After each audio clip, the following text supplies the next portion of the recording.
Bonjour à toutes et à tous et bienvenue dans ce nouveau tutoriel Nalios. Alors aujourd'hui, on va parler des incoterms dans Odoo. Alors qu'est-ce que c'est les incoterms? Les incoterms, ce sont des règles internationales qui précisent en gros qui est responsable du transport, qui paye les frais et à partir de quand le client est responsable de la marchandise. C'est quelque chose de très présent dans certains secteurs, c'est quelque chose de très utile, surtout dans la vente internationale, car ça évite justement des malentendus sur la livraison, les assurances, les douanes, etc., etc. Et donc dans cette vidéo, je vais vous montrer où et comment définir un incoterm dans un devis ou une commande client. Donc la première chose à faire, c'est aller dans les incoterms pour savoir où ils se trouvent. Incoterm, il faut être d'abord en mode développeur.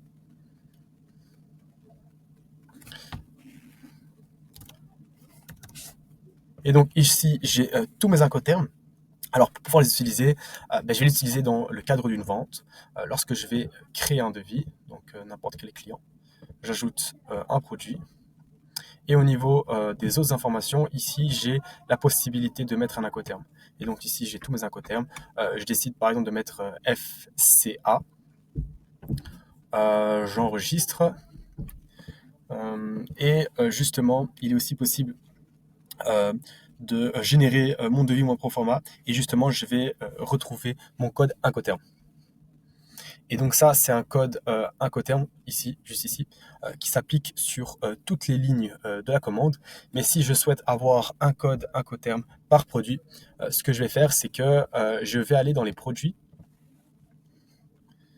Et imaginons que je souhaite avoir un code incoterm pour ce produit.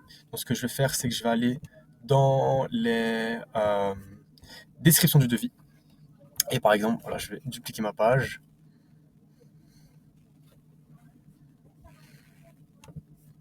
Je vais aller dans les incoterms. Et je décide de prendre celui-ci. Donc c'est le FAS.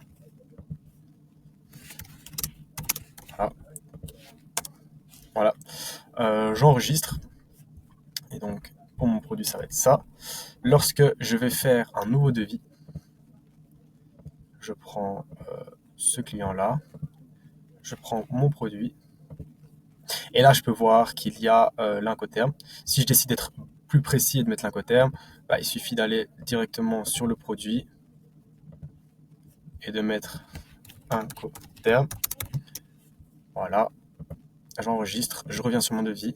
Et là, je refais un... Tac. Et là, je peux voir incoterm FAS. Et lorsque j'enregistre et que je génère mon devis, mon proforma, je vais pouvoir le voir sur ma ligne de commande. Donc, c'est tout pour ce tutoriel. Merci pour votre attention.